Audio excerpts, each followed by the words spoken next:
Ron Siegel from Allband Communications, represent the Allband Center for Education, Wildlife, and Research. We are streaming this live on Facebook. Just want everybody to know. So for those of you that came here on site, I appreciate it.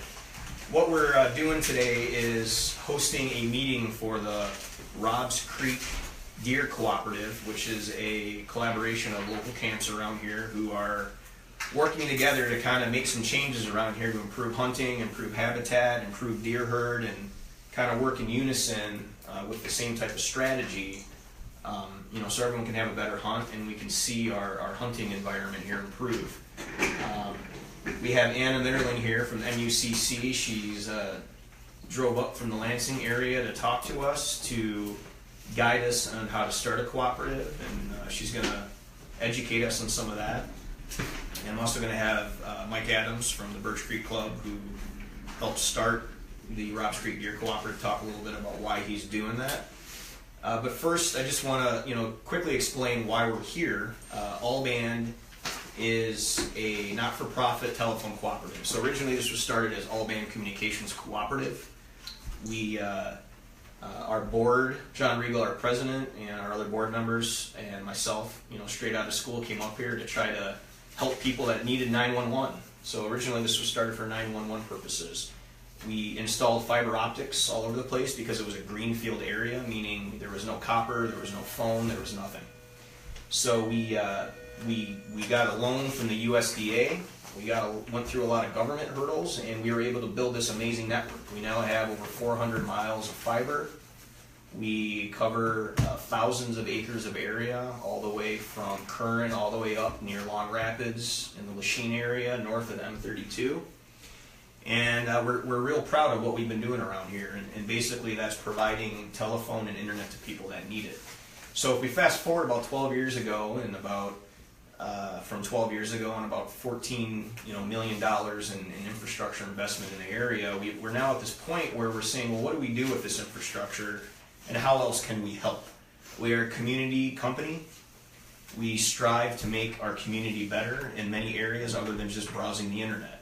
And that's what Allband Center for Education, Wildlife, and Research, which we refer to as ACWR, was built for.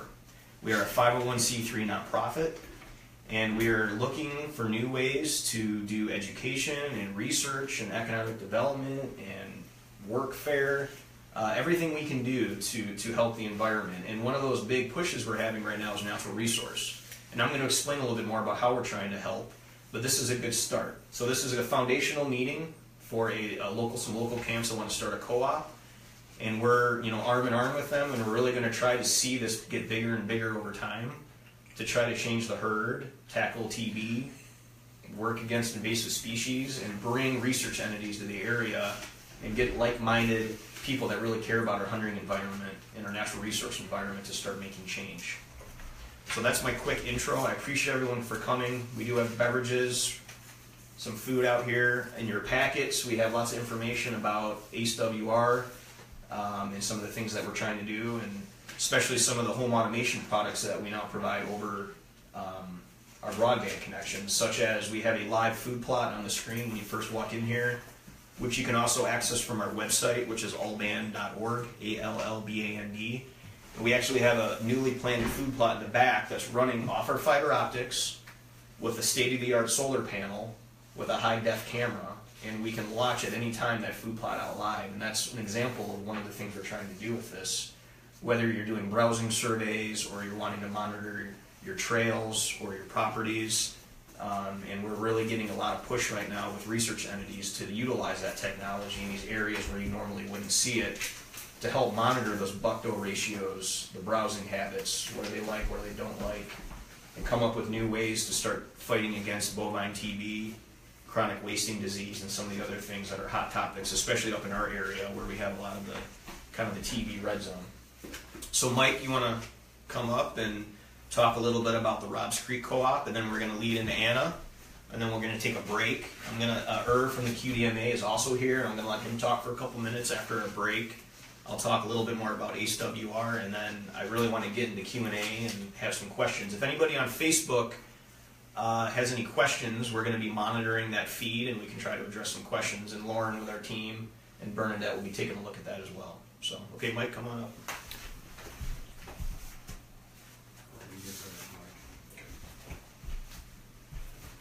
Hi, my name is Mike Adams. Clay, I know Clay and I know John back here. I'm the president of Birch Creek Hunt Club, and I also belong to the Northeastern chapter of QDMA, and I work with Mossfield Gamekeepers. 3 years ago, roughly, Clay came to us at one of your banquets and started talking about co-op. And I started listening to what he had to say, and I did some work with Dr. James Kroll over at the Turtle Lake Club. And as Clay and I started talking, and we had this like-minded idea of working together because his camp's right next to ours, and we wanted to go down this road together. And as we started talking, we figured out we could talk to the other landowners around our camps and try to come up with a generic game plan as to make deer hunting better in our area. And that's kind of where this all started. Currently, I think we've got about 3,000 acres with other camps around the area that are partnering with us. And right now what we're looking to do is we're looking to get other people in the area to join us. And there's no rules. We don't say you have to shoot a certain size deer, a certain age deer. We just want like-minded people who want deer hunting better in the area. And that's really where we're coming from. We're practicing logging currently at our camp, and we do food plots, and we're trying to get our buck to doe ratios correct and get them back in the right order where they need to be. We're working with Anna on deer browse surveys. We did that this last spring, and I learned a lot about that, about carrying capacity for the land. So those are some of the things that we're working with, and we want anybody that's here today that wants to get more information, talk to us about it afterwards, or and actually get involved with this group, and spread it to your landowners around the area, your nearby landowners. That's the one thing that I found once I came and started hunting in this area some 20 years ago, that other camps really didn't talk to each other. The first time I met Clay was 3 years ago, and we were neighbors for 20 years, didn't know him. And there's a lot of misconceptions between different landowners, a lot of things some people assume one camp does, the other camp might do or don't do, and all of a sudden there's boundaries that are built between camps. And that's the thing we need to do. We need to get those boundaries, those misconceptions out of the way, and start working together. Don't look down on somebody because they shoot, maybe 8 points. Maybe that's the thing they're going after. Me personally, I'm going after 3.5-year-old bucks and older. But Clay, he hunts differently than I do. But we're working together. We're trying to manage the area together. That's the key thing that we're trying to do here. So, really, that's about all I got. Afterwards, if anybody would like to see some of the things that we're currently working on at our camp, we've got oak wilt, we've got spruce budworm diseases right now on our property that we're trying to manage. If that's something that you'd like to take a look at, we'd be glad to take you over. We're about 3 miles from here and show you some examples of that and what we're doing. So that's what we are. We're about sharing information, sharing what we're doing on our property, showing what we do during deer season, and having these meetings and trying to make the whole area better. So that's really about all I got. Introduce Anna. Oh, and Anna Middling from UCC. She's going to talk a little bit about co-ops and how that works in this area, especially with bigger pieces of property. There's some different dynamics, I understand, of making some of those things work. Yeah. Hi, I think. My name's Anna Mitterling. A little bit about myself is got into this whole cooperative thing about 7-8 years ago now. I worked for the Wildlife Division for 4 or 5 years, and part of the thing that I was really focused on was engagement with the community and understanding stakeholder groups and hunter perceptions. And the DNR was rewriting some management plans for different wildlife species, including deer, elk, moose, wolves, and a lot of that took place with a lot of input from stakeholders. So traveling the state, having events, hearing comments from the public. And one of the things that came out of the deer planning process and trying to understand how they wanted, as stakeholders in Michigan, how we wanted to tweak deer management was that there are these little groups scattered around the state called deer cooperatives, and we didn't really know a lot about them. And so they put together a research project with Michigan State University, and I got that project. And so for 3 years I spent a lot of time researching and having conversations with and attending meetings and really trying to understand what the different values and practices of these deer cooperatives were. Shortly after that, it became quite evident that these groups weren't just valuable, they were also growing, and they needed some sort of support to kind of help get to another level, to kind of share the information and the goals that were coming out from these groups to the broader groups, and allowing them to understand and grow from each other and gain information. So I'm currently now in this position with Michigan United Conservation Clubs. My position is funded by the Fall Deer Management Association, Pheasants Forever, the Department of Natural Resources, and Michigan United Conservation Clubs. So what is a wildlife cooperative? We can focus on deer, but ultimately wildlife cooperatives is what I work with. And so we don't have to just focus on deer, although that does tend to be a very big part of what I do, and I love deer. I love hunting them, eating them, seeing them. Fawns make me squeak. I get really excited when I see fawn tracks. But it's like-minded landowners and hunters working together to improve the quality of wildlife and habitat. Like-minded doesn't mean we agree on everything. We all disagree about different parts of deer management, I guarantee. There's something we can all disagree on, or different parts. But it means being like-minded in the point that we care about our resources, we care about our wildlife, we care about our habitat, and we want to see that improve.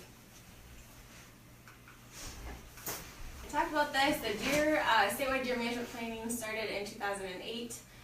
Research started in 2010. 2015 is when my program started, so this program's been here for almost 3 years now, and there's a lot of groups that I work with.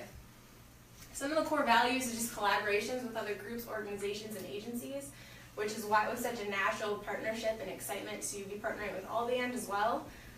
They're a telephone cooperative, right? You'll talk about that more later, but there's a lot of partners out there with a lot of different backgrounds that still have that like-minded nature of wanting to improve things for the general whole. Improving hunter satisfaction, and I'll talk about how cooperatives have done that. Improved hunter satisfaction. From an agency standpoint, they want hunters to enjoy themselves because they want more licenses to be bought, right? But selfishly as a hunter, I want to enjoy hunting, and if there's things I can do to benefit my own enjoyment, I want to do that. And I've seen relationships come out of these deer cooperatives, and habitat improvements, herd improvements, buck improvements, all sorts of things that have come into increasing satisfaction of individuals in these deer cooperatives. And improving wildlife habitat.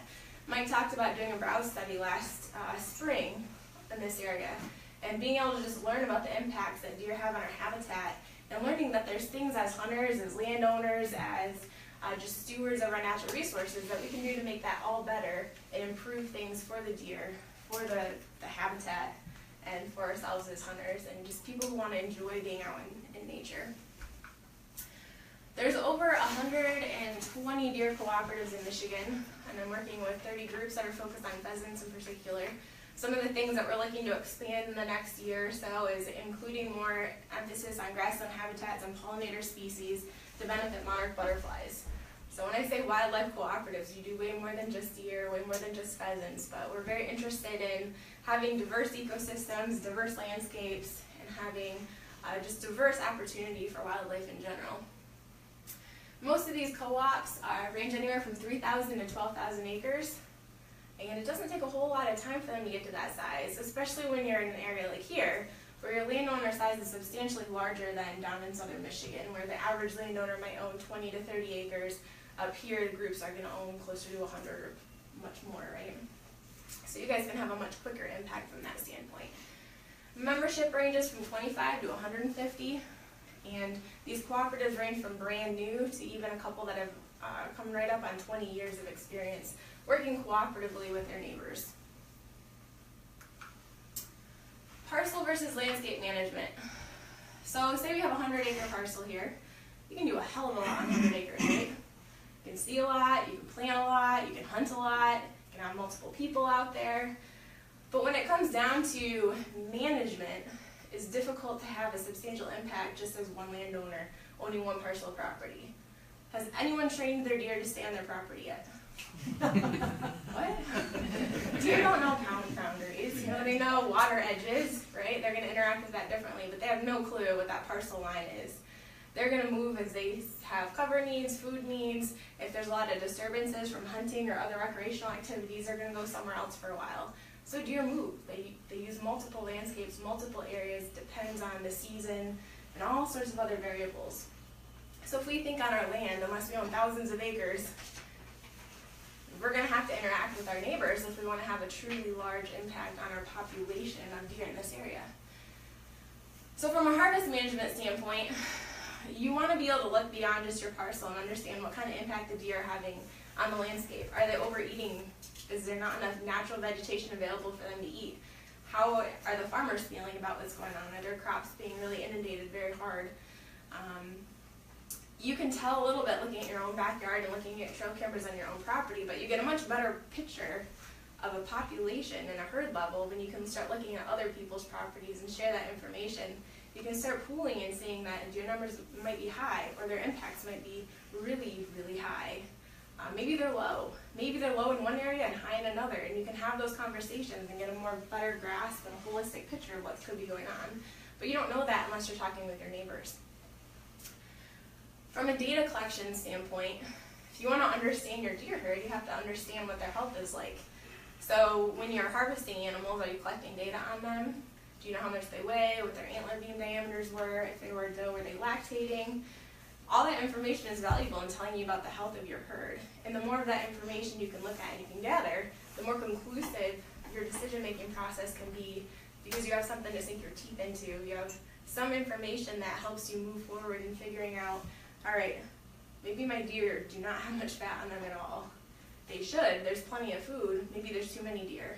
Maybe the antler beam diameters are low. In southern Michigan, they're noticing a decline in the beam diameters. That comes down to nutrition. Why is there a lack of nutrition? Are there too many deer? Has agriculture changed the landscape? What are the factors that could be leading to that? Don't know. But you really don't know if you're not collecting the data and looking and comparing. From a habitat standpoint, again, there's a wealth of knowledge. Anyone that's a deer hunter knows something about habitat. And being able to come together and share on those experiences, whether it's someone that's spent years and years reading and researching, Urban knows a lot about habitat. There's people in this room who know a lot. But if you guys put your heads together, you're going to learn even more. And you can share on those experiences and really expand and make even better what you have right now. So you have that 100 acres. You start piecing that in with other groups. Think of the impact you could have if you're collecting data on that large of a scale, whether it's putting together goals on how many does you want to harvest, or if you're putting restrictions on the size of bucks that you want to do. Now, I have to say, if you're part of a cooperative, that does not mean that people have access to your property. It does not mean that they tell you what to do. You're the property owner. It's your camp. It's your rules. But if you guys work together and you collaborate and you start talking about upping your game and having different goals and doing different projects to look at the habitat impacts deer and other wildlife are having on your property, and you get vulnerable and you share some of that information, you can take your whole wildlife strategy to a whole nother level and really improve things for your deer. Also, you don't have to have everything touching. This is actually a little bit more connected than a lot of the co-ops that I work with. And I know here at Rob's Creek, that's a pretty connected group, and that's great. That's even more value and more benefit. But there can be those pockets, and it's still okay. You can still have an impact on your population of deer. Any questions at any point? I like interaction, so feel free to let me know if you have a question. Yeah. Downstate, you said data on the bucks, main beams are getting shorter? Thinner. Oh. Okay. Not shorter, thinner. Even on, you've got their age and all the data. Mm-hmm. You think it's stress from overpopulation, even though they got adequate food? Yes. Well, so adequate food is a relative term, because there could be plenty of cropland, right? Because in southern Michigan, there's a hell of a lot of croplands. Forests are declining. If you look at a lot of areas, there's very significant deer browse. So you look anything below 6, 7 feet, there's just not much there. Overpopulation, though, is going to be the biggest predictor. So when you have too many deer on a landscape, you start seeing multiple things. You'll see does that are breeding multiple times in a year, or like a season. So instead of just having one rut, you'll have multiples, because if the sex ratio is really skewed, you could have one buck to several does. Those bucks are running around like crazy trying to service all these does. A lot of them aren't getting bred the first rut, so there's going to be a second rut. And if there's a third rut, it's because the bucks weren't able to get to everybody. So then you look at your bucks, they're going into the winter that much more tired because they've been running around like crazy. Hormonal boys just running around. It's exhausting. So they're, well, not as bad though, because, well, anyway. But so they're going into the winter rut. And if you think about their antler development, that's a secondary thing. Bucks aren't as concerned about their antlers as they are their livelihood and surviving, right? Here's a picture. Fetal measurements, right? That could be from the same doe being bred twice, even. And if she's not able to provide the nutrition for that winter, she could abort multiple, or she could abort them and not have as many. But if you have your bucks going into the winter fatigued and in poor shape, and there's a rough winter, it's going to be extra hard on them. So when they're coming out in the spring, they're just trying to get their weight back up. They're not going to put much energy into their antlers. They're going to be putting it back into getting some more energy to get ready for the whole round of multiple ruts the next fall. And that can all be decreased just by dropping the doe herd, which is way easier said than done. Actually, if you want to maintain a population level, you harvest 33% of the does. That's maintaining a steady population. You want to decrease the population, you have to harvest more than 33% of your does. That's intense. Which again is why talking with your landowners and your neighbors is very important, because it's not something you can do as an individual. That answered your... Yeah, and also on that harvesting does on the top later, Anna, most people are scared to try it. That's one thing, they figure they're gonna ruin their deer herd. Yeah. Well, if your deer herd's already ruined, what do you got to lose? That's true. And it's an ethical thing, right? 50, 70 years ago, you didn't shoot does because there weren't very many deer. But we have deer. And in order to keep them healthy, we have to harvest does and we have to get that population to check. Or we're going to see declined antlers. We're going to see more just weak bucks and does coming out of the winter. And less fawns. You're going to see this huge decline. And the hard thing with carrying capacity and what a habitat landscape can support population-wise is it gets pretty high before it crashes. And we've seen some preliminary stuff right now that's indicative that we keep this trend up, we're going to see a decline that's way worse than if we were to increase harvest substantially as hunters. So if on your property you have 100 does, Mm-hmm. every year you want to take out 33 of them. if you want to keep the population Just to keep it level. Mm-hmm. Crazy, right? It's a lot of these. Yeah. Now, Anna, Yeah. another thing too in regards to taking out does, there's the alpha and the beta. Now, the beta is, they call it the oldest one of the herd, and she's the smartest one. Alpha. Or the alpha, I'm sorry. And that's the one you want to out, because she also rules the roost. She has her little harem, and she will keep other does out, even the bucks out. So that's She can be very aggressive. very aggressive. But that's one thing I think a lot of hunters don't do is they shoot the does, but the wrong ones. Well, adding to that, with Dr. James Kroll, I was at 3 of their deer necropsies. And the older does, they've shown time and time again, typically will throw twin doe fawns the older they get. So it starts compounding the problem if you're not shooting the older does. It's 80%. Yeah, it's high. I'm gonna talk about that. Alright. So cooperative benefits, increased satisfaction. Who would like to be more satisfied with their hunting? 2 of you, 3, 4. Okay, good. Most of you. Oh, I was worried. I'm like, we might as well just pack up and quit. There's more satisfaction. The guys that are part of a deer cooperative are much more satisfied with their hunting experience than the guys that are not. Increased management opportunity. We talked about those. You can get more invested in your deer hunting because you're able to more understand on a larger scale what's going on, which is scary, maybe, but just think of the value, though, what that information can add on, what you have the potential to do if you understand beyond your own property, which there's so much value and so much fun of just understanding what's going on in your property. But think of expanding that out further. Getting to know your neighbors and making new friends. Surprisingly, a lot of the guys that I talk to have started a cooperative. They get in it because they want to see bigger bucks and they want to see a more healthy population. But what they talk about is relationships that they've made. And the neighbor across the street who they couldn't stand before, they're now doing out-of-state hunts together. Do you realize that correlation there? Like, they didn't talk to each other, and now they spend thousands of dollars to be in a car together for days, to go somewhere to sit together for days, to then come, like, just because they decided it was worth going and having a conversation, and maybe, just maybe, there'd be something in common with the deer hunting that they could talk about. And all the assumptions they made ended up being false, and they were able to have a really great relationship. That's a true story, by the way. Well, I believe it. So, getting to know your neighbors and make new friends, find out there's other people as crazy about deer as you are, tends to be a pretty big highlight and reason for increased satisfaction as well. And then greater access to resources. Having myself come up, having other professionals come and talk to a group of people that may not, I mean, I'd love to talk to you one-on-one, but I simply can't, I don't have the time.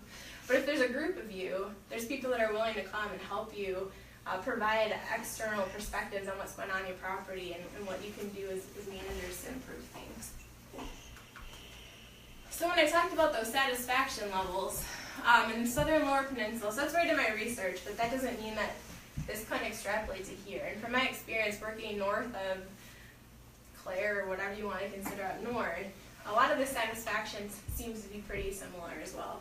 But in Southern Lower Peninsula, 46% of the hunters are satisfied with their overall hunting experience, which actually is pretty typical. Even though that seems pretty low, that's pretty normal. Versus in my, I don't know what a laser would do to your screen, so I won't use it. You can do it. But It's fine. if you look, 79% of the cooperative members were satisfied with their hunting experience. 79%. That's a significant, That's pretty high. like a statistically significant increase in satisfaction. And so we did some modeling to try to understand why were they more satisfied.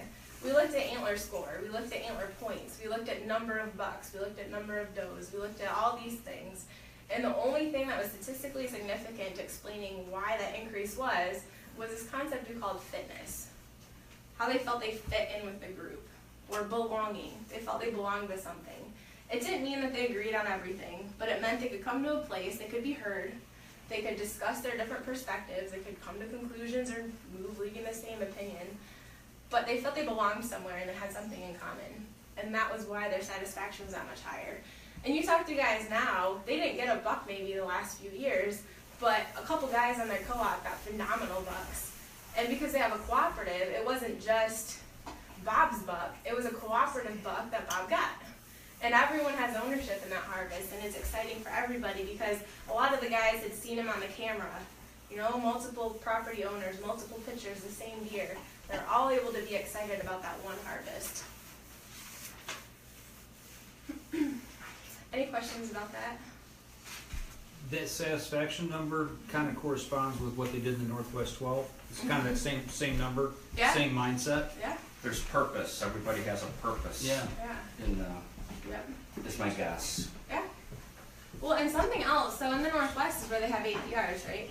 Kind of interestingly, after APRs were implemented there, all the cooperatives disbanded, but in the last couple of years, they've been wanting to get them restarted again. So even though APRs were there, APRs only go so far as getting mature deer on the landscape. And so they're rejoining and they're re-getting together, A, to kind of up the ante, and B, they start losing touch with some of those relationships.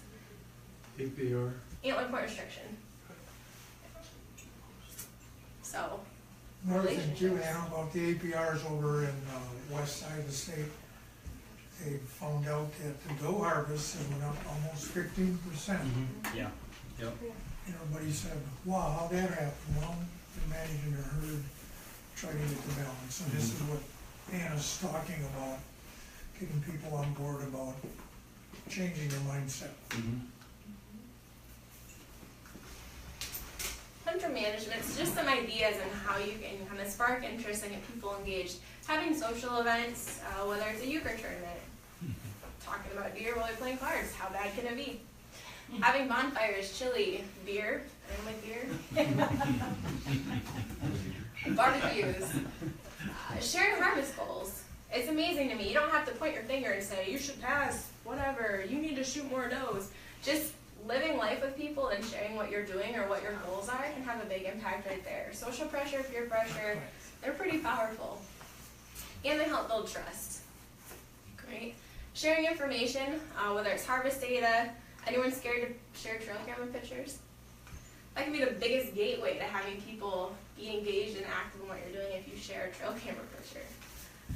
It causes, I have one in my phone that I keep just because everyone loves seeing a trail camera picture and it's the biggest one I've ever seen on my property and I love showing them off. Don't know if I'll see him again this fall, but you know what? He was there and he was fun to talk about.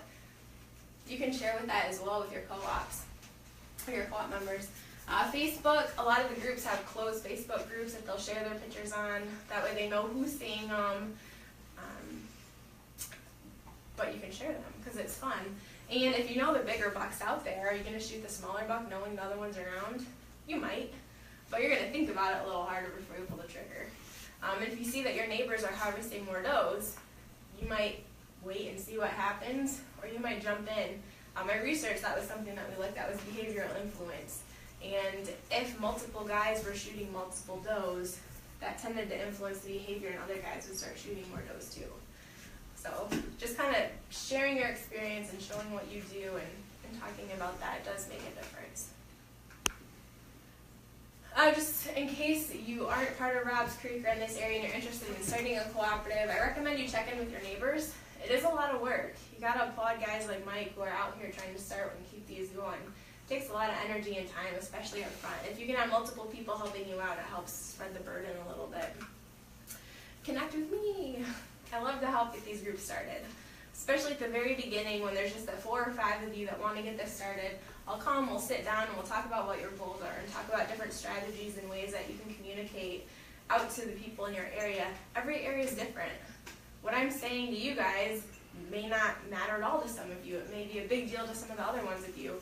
But if I can sit down and we can talk about different perceptions and kind of concepts and things that people in your area get around when it comes to deer hunting, or what some of the challenges and struggles might be, we can kind of help put together a plan on how to move forward on starting your cooperative and how to message some of those items.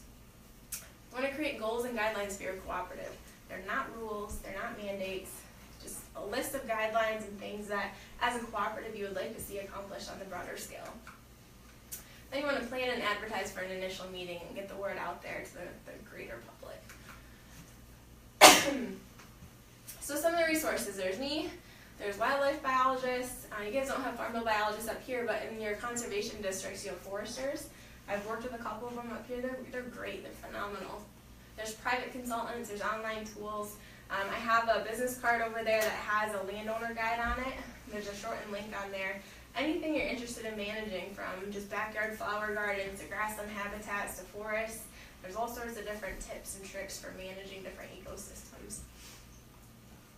Anything that QDMA, PF, National Turkey Federation, Ducks Unlimited, the U.S. Fish and Wildlife Service, there's lots of different opportunities for grants to get habitat work done, get expertise on your property from different perspectives. MUCC, if you're not a member of MUCC, just have to put the plug out there, but we are the biggest fighter out there for hunting, fishing, and trapping rights. There's no one else out there that does what MUCC does.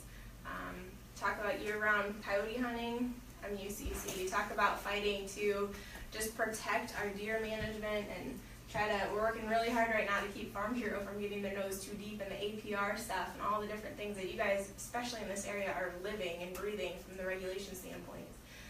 We're working really hard to get that stuff corrected and to move forward and to help the NRC commissioners understand from the hunter's perspective what is wise management and what's not. And then there's leaders of other existing cooperatives. So one thing I found is that these cooperatives are very caring about other groups and wanting to be supportive of helping them and sharing their experiences.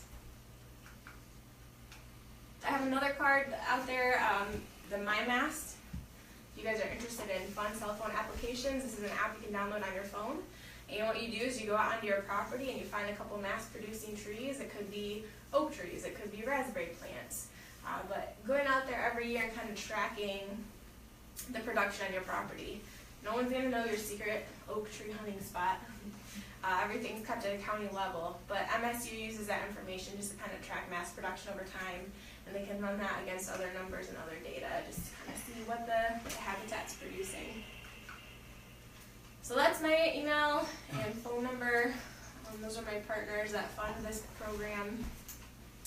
I mean, I can take a few questions now or later. I didn't really keep track of time. You can do some questions now. Cool. Questions it is. What's wrong with our Department of Natural Resources? You're trying to do what they should be doing. The NRC. So, just in case you're not very familiar with the DNR and the Natural Resources Commission, how that all works is there's a Natural Resource Commission, which is kind of the governing body for DNR. They're the regulation makers, which as much as some of the decisions they've made lately suck, and they're going contrary to what DNR Wildlife Division is recommending, it's stuff that we can fix. If we go back a few years, does anyone remember Proposal G? Yep. What Proposal G did was give the NRC the exclusive regulation ability for hunting, fishing, trapping methods, and seasons. So method and manner of taking when you can do it. That's really important because we don't want the legislature making those decisions, because as disconnected as NRC seems to be right now from hunters, the legislator is even more disconnected. Okay. We don't want Detroit making decisions about here. So who makes them right now is the Natural Resources Commission. And that's what we're feeling a lot of grief on right now, and that's what we're doing everything we can to start working with some of those commissioners. I don't know if you're familiar with Kip Adams from the QDMA, but he's a very knowledgeable, very good talker when it comes to having difficult conversations and breaking things down really simply for people who maybe don't understand what we see as plain language and clear stuff. So we have dinners planned with commissioners and sitting down with them and just discussing deer management. We're trying to work on that. The flip side, when the governor changes over, we'll have new people appointed in. So the current director of DNR is pretty much owned by Farm Bureau. There's just weird things going on right now. Farm Bureau is way too invested in our deer hunting than they should be. Is it because of the crop damage? That has become a big issue for no reason. But tuberculosis is a big issue right now too. So the cattle Bigger industry, than it was 15 years ago? Oh, more bigger, yes. Really? Yeah. There's a bunch of new cases that have popped up recently. Okay. And there's different pressure from a statewide basis of what the agriculture community can do and what kind of regulations are going on. And to be completely honest, there's a horrible working relationship between DNR and the Department of Agriculture, which is a whole other problem. But kind of what you have right now is this political storm that's just created this not good situation. And so we're looking at the different ways we can improve that and we can move forward with that. And I can tell you that the Wildlife Division employees with DNR are very, very frustrated as well. Where do you think it's coming? The angst or the distrust or the problems are coming from what side? Well, to be completely honest, the best thing we can do here is work on the relationship between the farmers and the agricultural community. And I understand there's already a lot of overlap, but as a hunter, understanding the different complications and challenges that the ag community is feeling and seeing how we can partner with them and help them reducing deer populations is a big one. Yeah. The other thing is when the NRC is having meetings, as hunters who are engaged in understanding of what the agriculture community is dealing with, letting the NRC know you care about that and you're doing something about it. Because I think the NRC thinks that hunters don't care, and I don't think that's the case. I've talked to lots of hunters who their friends are in the ag community, whether it's crops or whether it's cattle, just understanding what the different challenges are and finding ways to kind of work together, which I know a lot of you guys already do. So then it's going to the NRC and saying, hey, I'm a deer hunter, I'm working with my neighbors who farm, and this is what we're doing, and these are the successes we're seeing. I don't think they have enough stories of the good things. They're hearing some of the big farmers complain about a buck rubbing their apple trees, and believe it or not, it's caused way too much excitement. Well, Anna, 2 years ago, we did a project in Brescio County where the farmer and the hunter actually worked together, and the farmer used his equipment to plant the bean field for the food plot, and the damage on his productive field was so minimal, it was unbelievable, and that's the bridge we're trying to connect. And I've had people give death threats to other people because of shooting does. Yeah. Guy had his life threatened, and I said, you need somebody in the middle to explain this, but one side was willing, but the other side wasn't, because they don't want to see that they are wrong. Yeah. And there's a different alternative. So right. here in Northeast Michigan, it's Presque Isle County 2 years ago had $3 million worth of agricultural damage. James Dudecker did a Yeah. study. He figured it was $3 million worth of agricultural damage in Presque Isle. Yeah. That's hard to absorb. Crop loss Yeah, Crop loss, that's yeah. hard to absorb. from the deer. Yeah. Yeah. And then you'll hear people say, why should I feed him? The farmer's got his bean field. I don't have to plant nothing. That's, When that's still change mindset, we're trying to get that. If we can work together, we can make this work. Yeah. So, But to take that another step further, if we take more deer out of the population, Yeah. we're gonna see an improved deer herd, we're gonna see less crop damage, and we're gonna see some regeneration in our forests that we're not seeing. yeah, What's So- happening is the population's back up again, and, There you a go. year like this, just take a year like this with all the rain we got, Yeah, this thing could happen for our crops, but you would think the deer have so much to eat in the woods, these guys are planting all these food plots and they're eating the stuff, they get them in even on a year like this. So, what I think is the deer is getting used to what we're feeding the deer now in the woods, like turnips, rape, radishes, clover. As soon as you plant it, they go for it. Years ago, it would grow a little bit, you know, then they would eat it off. Now, it just, as fast as you plant it, it's gone. so if you think about it though too, which I'm sure there's some truth to what you're saying there, but taking it to another level, when you have several years of overpopulation, the deer have eaten a ton of browse, and woody browse is the majority of a deer's diet. But if it's not available to them because the population's been too high, they're gonna pound much quicker any soft browse that they. Especially last year with no acorns. Yeah. So real quick, Anna, not to put Dan on the spot, but this is Dan Slinsky from Green Acres Farms. So Hi. he, lots of acreage of farming, Yeah. and I was just asking him, are you seeing the crop damage? And he said he has in the past, but not so much this year. because I everything's mean, growing it's so there, fast, but- but it's growing so fast, they can't eat it fast Yeah. enough. But if you had normal on a dry year, you know, I mean, you could plant, Yeah, we can lose 10% easily, you know, Yeah. easily. there are a And, couple fields in that corner, but yeah, over there, we're they just, moving out of there, you can't really grow anything over there. we're moving out, Yeah. there's too many deer And over that's there. what, some of the farmers are leaving fields go because they can't grow anything. It's just Yeah. so- They did good back when they had this TV thing come on, really cut the deer to joke. I mean, we went after that deer, there were too many deer in Michigan, back in the early, late 70s, 80s, so they cut that population right back. And all of a sudden, instead of shooting a 100-pound buck, you're shooting 150, 180-pound deer and bigger. We're there, now they're starting to go the other way again, yep, because we're getting too many in certain areas, not everywhere, but certain I areas. think he's right. In this general area, as many deer as we can take off of our property, they just pile back in. pile back in. Yeah. So it's an ongoing, They it's an ongoing issue for the area, and I think really can make, the stuff downstate too is, if that's growing, it's gonna be a statewide issue, the doe population. It is. Here's a picture of a stressed herd, man, not even show people. Even though they got adequate food, Oh, yeah, there's you see the ribs are Yeah. showing, I'll pass that around. They got adequate food, but there's too many deer.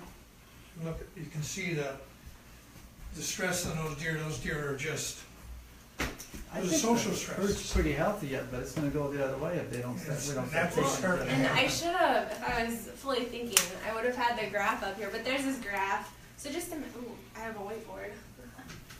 Go for it, Draw Joe. it out. So a typical kind of growth curve is gonna go like this. And there's this thing called carrying capacity, which is how much the habitat can support of a population. So if this curve is the number of deer over time, you're gonna see these numbers. There's this like optimum place right about there. And then this is how much the habitat can support. Browse, food plots, whatever combined. And you see that right here, that threshold is met, but does the population drop right away?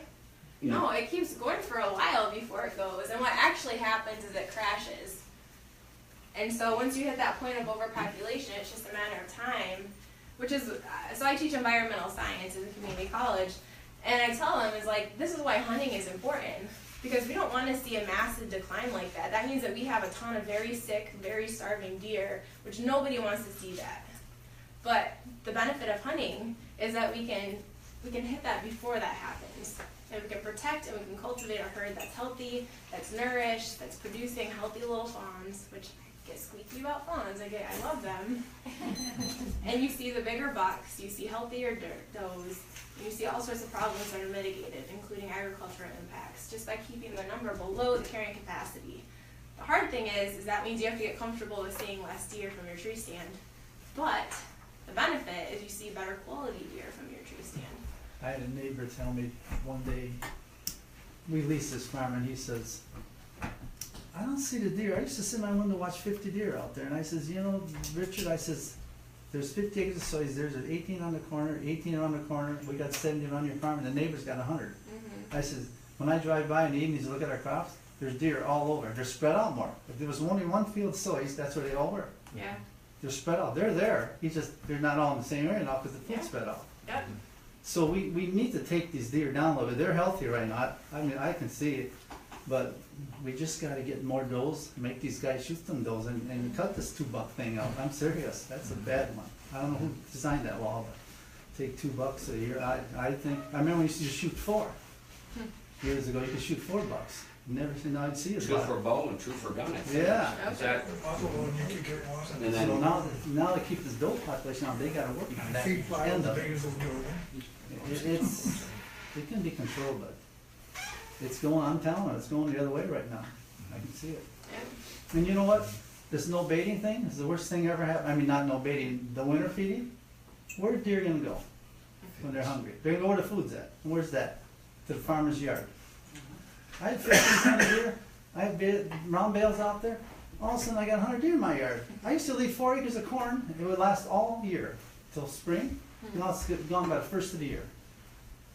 Because they're all coming to where the food's at. That's simple. Anybody knows that. You know, if they get hungry, they're going to go where the food's at.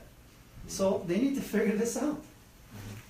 Well, and again, decreasing the population will increase the ability for the browse and the forest Right, to grow and they can go out exactly. there, right? That's exactly right. That'd be an ideal situation. Yeah, they're just. Last question? yeah, and this may be a little bit more complex, but if you had a section of land, 640 acres, in your opinion, what do you think is the optimal deer population on that property? It depends on the habitat type. Again, I should really just... Maybe a range. Yeah, well, so for example, in Meridian Township where CWD was found, there are 80 deer per square mile in a subdivision type area. Okay. That's really, really high for that, right? Yeah. So, Typical forest. And you like say subdivision 2.5 deer like houses? subdivision of houses. Really? Yeah, which is crazy. There's other areas, so north of Grand Rapids and more of a farming community, he did a trail camera survey. His projection is about 180 deer per square mile. That's very high. Now, I don't know if there's actually that many deer there, but even if it was 80 deer or 90 deer or 120 deer or 300 deer, like there's too many deer there. Right. So kind of, I'm not going to answer your question the way that you would like me to. What you have to do is go back and look at your habitat impacts and see what the habitat looks like. And that's something, like one of the tools that I offer cooperatives is, have me come up, I'll help you guys walk through what a browse survey looks like. We're going to go into the woods and we're going to evaluate and look at it. It's pretty dang easy to see very quickly with just a little bit of training the impact the deer are having. And you can know from there whether there's too many deer, good amount of deer, maybe there's a little impact or there's severe impact. But you got to look at the landscape impact, and that's going to tell you way more than me giving you a number of how many deer could be adequate for your area. So ultimately, it comes down to the impacts. To be continued. Yeah. ... Well, I mean, it's kind of because of where our property lies, it's, you know, low and swampy, and so the wintertime kills us because they come in and yard up. Yeah. Deer from Turtle Lake, deer from past 65 come in and yard up, and then you're like, oh, I thought we were looking pretty good, and then voila, wintertime comes, and you're like, whoa. Yep. Which is again why it's important to talk to your neighbors, right? Because here you're thinking, oh, you got so many deer, but then, you know, a few miles down, there's no deer here anymore. Well, but there's that issue also. Yeah. Yeah. But it comes down to impact, and again, that's why you want to look at it in different spots, and not just your property, but what do other people in your area, what are they saying too? But I can agree with the fact that when your neighbor says they've got 300 deer out in their field, and the next, 5 miles away there's none. Mm-hmm. I'm a member of 2 camps down here, obviously at Lear Camp, and then up north we're from, and the other camp's just outside of the TB zone. And I know this sounds crazy, but I honestly think a lot of deer have migrated to that area. It's heavy farm field, a lot of farmers, and when our camp was established, it's a little community up north, back in 1926, our camp was established, Lear. The community is actually of Lear is 30 miles north of here. They all were farmers and landowners all around up there, came down here to hunt, because there was no deer up there. Now it's kind of turned the other way around. I agree that the management is, it needs to come in a little bit more clear, so to speak, you know, the doe to buck ratio down here, but it's a lot closer than it was 20 years ago when the TB thing hit. I mean, I can remember coming down to Lear in the early 90s, and it'd be nothing to see running deer off 65, running deer, Camp Road, I mean, multiple deer. I mean, I'm talking, if you didn't see 50 deer, it was crazy. Now it's the other way around. Now that's all up there in the in the farm fields. And I know I have a relative that's a big dairy farmer up there, and we really practice the doe thing. I mean, tremendous. And a lot of our neighbors look down because of that, but we're seeing it's working. It's helping him in his fields, but we can't get the neighbors on board to help that. And I honestly think the deer have migrated out of this area more than what they've been shot to be managed. I really, because you can't bait no more. Someone made the comment in the wintertime, you're not feeding the deer in the winter anymore, so they're moving out of the area to find food. And the last thing I have to add is where does I know this is quality deer for deer management, but the bear management population out here, I mean, they're the biggest predator on fawns. And I feel that that's gonna come to the point that we're gonna have the deer managed in this area, and then now all of a sudden the bear are out of control. Now we're losing some kind of, this is looking at, I just saw a whole lot of things, and it's kind of a double-edged sword, looking at the fact that as a sportsman and the farmer, both sides here. I do think they increased quotas a little bit for bear this year, didn't they? Yeah, I think 10 tags. I don't know. So another thing, because most parts of the state we're talking about coyotes instead of bears, but the same principle applies. There's a pretty short period of time where fawns are susceptible to being predated unless they're already sick and weak, unless you have this multi-rut thing going on. And what that does is it extends the period of vulnerability for fawns in general. So if you think about it, if there's like a week where fawns are more vulnerable to predation, the predators can only eat so many fawns at that time, right? But if you have that it gets extended out to 6 to 8 weeks, think of how many more fawns can be eaten by predators during that time. A lot. A lot. And so if you start fixing that sex ratio and you get that a little bit more neutralized, then you're going to have a more concise fawn drop time, and you're going to have less fawns impacted.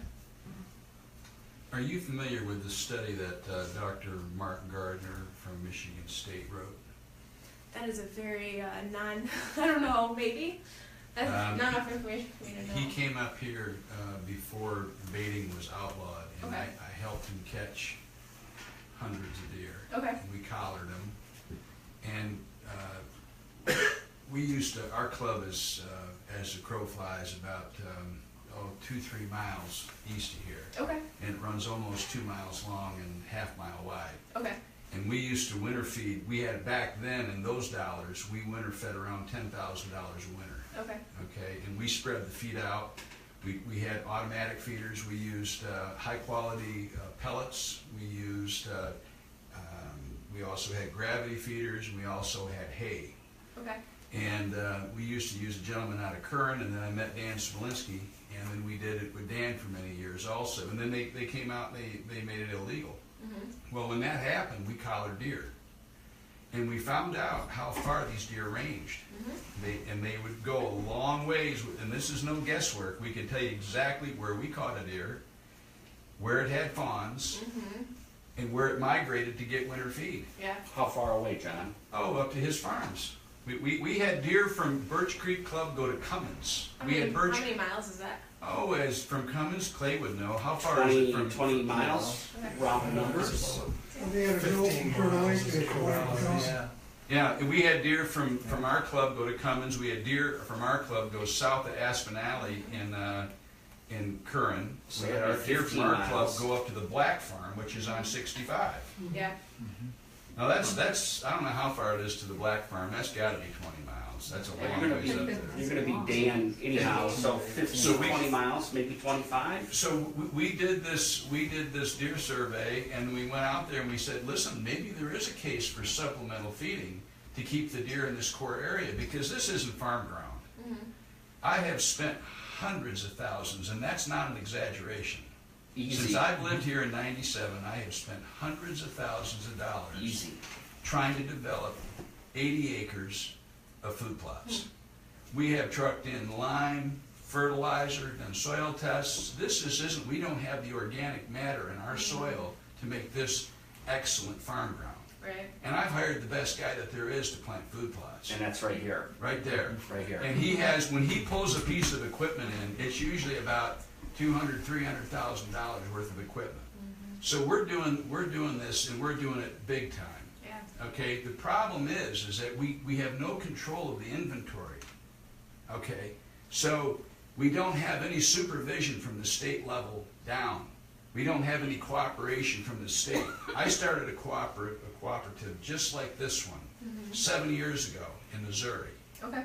We now have 30,000 acres. Yeah. The man who owns the land dictates how many does and how many bucks are taken off each 80 acres. It's micromanaged down to 80 acres. Yeah. And when we did this, I went right to the landowner and I said, listen, I want to improve the property value that you have. I want you to develop a new stream of income every year. And I want you to have something that will be very desired nationwide. And he said, well, what is it? And I said, better deer hunting. Yeah. And he said, well, you know what? We get permits and we kill these deer. And I said, that's a mistake. I said, that's a financial asset. He went from getting $5 to $6 an acre to now he gets $25 an acre for a lease. We went from shooting deer that were sub 100 inches to now they're 150 to 170 inches. Okay? We went from shooting people no does Yeah. to now if you don't shoot does, you don't ever hunt on that lease again. And you see now it's all gone up. Yeah. It's all, and he comes to me and he says, now he gets $25 an acre for 30,000 acres. Tell me how much does he make? A lot of money. That's $750,000 for doing one thing, managing. Yep. We went to the state of Missouri, we asked them to mandate one thing, one favor. Can you do me a favor? Would you just ask that all hunters check their deer in? Telecheck. You don't need anything more than a cell phone, and it takes less than a minute to telecheck a deer. Right. Every deer that is harvested is checked in. So at the end of deer season, they know in Harrison County how many deer have been harvested. Exactly. Is it a doe? Is it a buck? Is it a buck that's 5 points or larger? So we have all this information. What makes this area better is that this area has more potential than any other area in the nation because of Allband. We can collect with modern technology. We can put a tower up, we can put wireless cameras up, and I can tell you in a split second how many deer are on each food plot. That's incredible. You can track deer. You could track a deer that has tuberculosis and say, I wonder where she's going. I wonder if she really does go to that farm country up there. This area here, we have a partnership with Microsoft now, that we can use new technologies to solve all these problems. There's not one issue that we face right now in this area that's not 100% addressable. Tuberculosis is a joke. It's a joke. It's 3% or less of the population of the deer. Okay? Chronic wasting disease is not a joke. No. That's not a joke. That comes here, We're done. you're done. You're playing a whole different game. But we have no idea how many deer are in this area. The DNR has absolutely not a clue. They stand on a bridge and they count people going by. Really? They used to count pallets in the woods. Yeah. It's not even funny. And that when you ask them to manage, just manage, we just want you to keep track of your inventory, they look at you like you're being offensive. And we're saying, no, we want to increase our land values. We want to see good things. And we toured our property today. Mike and I did. We went around and we've seen phenomenal growth since we harvested just last year. We're walking through popple stands that you can't see through. That's awesome. Yeah. And we started looking at each other. We went to our food plots. We have over 80 acres, and they're decimated. We planted kale and turnips, no, not kale, rape and turnips in July, and those fields are totally mowed down now. And last year we harvested 23 does. We probably should have harvested 43. Yeah. And if you take one doe out of that population, I mean 1 buck, you realize what that does to the buck to doe ratio? Just one. Yeah. But if the state would come in and mandate, because it's very difficult in an area like this, they have the Red Oak area, they call it, for bear. You realize that's bigger than Rhode Island? They lowered permits, didn't they? Yeah, and they have not a clue how many bears. It takes 7 years or 9 years to get a. 8 or 9 now. 8 or 9. Yeah. Yeah, so 3 in a lifetime. No, I'm kidding. But anyway, so this area here has tremendous potential, and to create a co-op, I'd love to see a co-op down here with 300, 400, 500 people in it. Well, John, I think you need to put it on your list. Well, that's why we started. That's why we're doing this here Started 3 today. years ago. Yeah, and it's just, and I believe in the co-ops, MUCC. One of our members used to be on the board of MUCC, Judge Lee McGregor. Okay.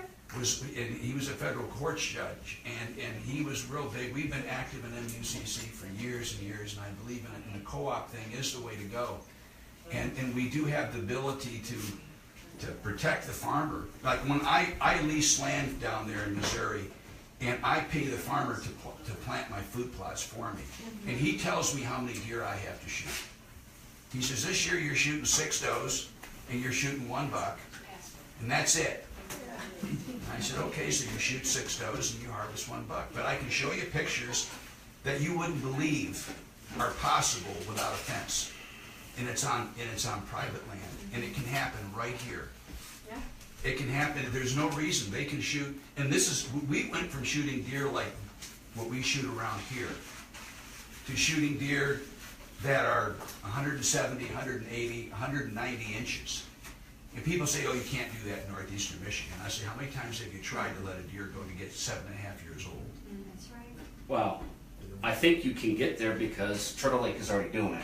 There you go. Right on. And I mean, I don't want to say that evil word, Turtle Lake, but That's not evil. they have They're doing their it. stuff together and They they're got it doing it. together. And I don't know if they have quite 190, 80 class deer, but I think they're pushing 150, 160, and They just need a couple more years. Yeah. They'll get there. and they'll get there. So it's doable. And they're doing it on the same land with the same problems that we all have, poor soils, blah blah blah. But And they're finally cutting trees. They've They're been finally Oh, yeah. harvesting some trees. I think another thing that's gonna help now, the DNR, they got this site now, they'll pay us $25, $30 an acre to let somebody hunt. Oh, they have. Last year they were giving $2, that was a big joke, let somebody come on your land, but I think they offer farmers more money for hunting for, if you wanna farm, hunt on 80 acres, you gotta pay 25 an acre, that's what's the cost, but for us, that's interesting now. Otherwise, I'm not gonna let these, $2 an acre? Yeah. We pay the tax and Right. put the crop in all year, let them go shoot a deer and go? How much is it, Dan? How much is a bag of bean seed? Beans? Oh, It varies. Soybeans can be $60. And then how much is a bag of alfalfa seed? Alfalfa's about anywhere from $250 to $300, and corn seeds $100, and corn can be up to $300 a bag. It plants 2.5 acres. Yeah, and so you see the cost, but see, down in Missouri, we actually have a waiting list of people to get into our co-op. A waiting list. Is it southern or northern Missouri? I'm in northern Are Missouri. you working with Alex at all? No, Oh. no, we're all, I started it 7 years ago, and I got in conjunction with the Northern Missouri Harrison County Coyote Hunting Association. Okay. We have a coyote hunt down there each year that probably, you can look at it online, we probably have 3,000 to 4,000 people involved. Okay. And it's just, and you talk about fun. Here's Because we have a lot of prizes, we have a lot of excitement, we have a big meal, We have the biggest coyote prize for like a lady or a child or the oldest person, those types of things that are going on. And it's all a cooperative, but the state does one thing.